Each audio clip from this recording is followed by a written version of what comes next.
talked about this last week, but I didn't pick it up until this week. Holy crap. It's so good.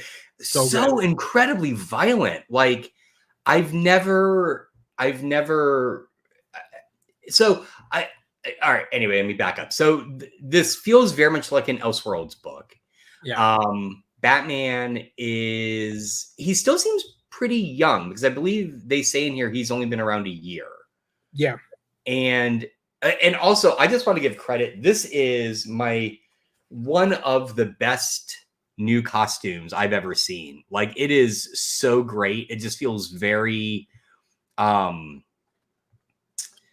like built up by a kid, you know? Yeah. I mean, and the way that the artist uses, so you can't really see it here, but often when he's moving, like the interior of his cape will also be light. So he kind of plays off of the lightness of these sort of leg paddings and the chest plate here.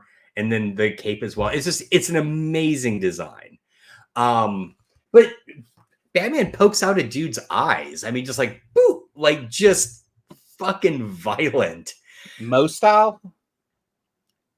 No. You did like, the boop when you went at the imagine, I know. Imagine if the Three Stooges were directed by Quentin Tarantino. Oh, yes. Right. That'd be a short film.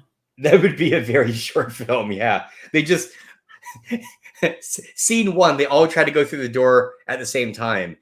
Scene 2, they're just skeletons stuck in a door. The end, right? Yeah. But no, the art is just beautiful. Like I was reading this and I actually forced myself to slow down because I just wanted to savor like every single panel. Like it was it's so good. I haven't read a Batman book that I've loved this much, I think, since probably Fortress. Although they're very different books. I mean, Fortress, this feels very kind of 80s, and this is just dark and gritty, but in a way that I feel like we haven't seen in a long time.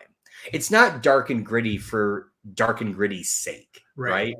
And the core idea here that I really love, that and the way they're factoring in the tension is, so Batman's been around a year, and he has just decided that for him to truly commit to being the Gargoyle of Gotham, he has to kill Bruce Wayne.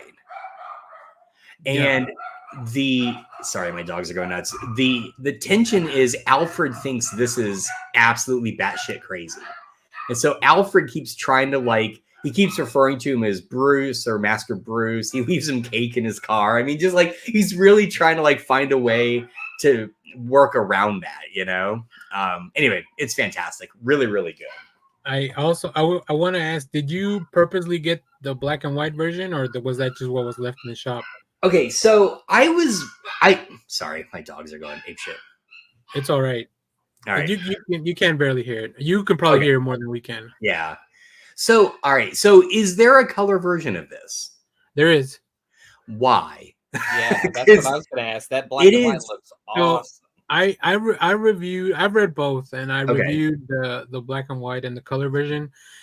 Even the noir version has some red blood in it. Well, red and orange, which I love. Yeah. So here, you probably can't really see it, but there's red for the blood over here, and then here after this explosion, there's little orange patches for the fire and the flames, right? I think the color definitely adds a little bit when it's some of the more violent scenes, but I think all the quiet stuff looks a lot better in black and white. I don't know. It's gonna be hard. I don't want to see that panel in color. That is a perfect panel. It is. I just marveled at it. It is so exquisite. And if anything, maybe some yellow as some light. Yeah, even the color version is pretty dark. It's very dark and gritty, very noir. In the chat, Canadian Survivalist, I have the ash can and no words, even fantastic. Yeah, so I have the ash can of that as well. I found it last weekend, and it's not the Ashcan is not even the full book. It's just a little bit. Like it's the same stuff. Just so the Ashcan is like the preview that they give out and stuff. Right. So okay. A lot of shops would. Yeah. So really cool stuff. Yeah. So I had no idea there were 2 versions. I think I only got this because I really liked the cover. And so I kind of stumbled into it in black and white, but I still kind of go back to, why is there a color version of this? Like it is one of the best looking black and white books. I say this with the highest praise since Jaime Hernandez, who is the master of black and white color. Wow. Yeah. I mean, so I love how this book looks, and I'm kind of like, so when I'm in my store next time, I'll see if I can find the color one and flip through it.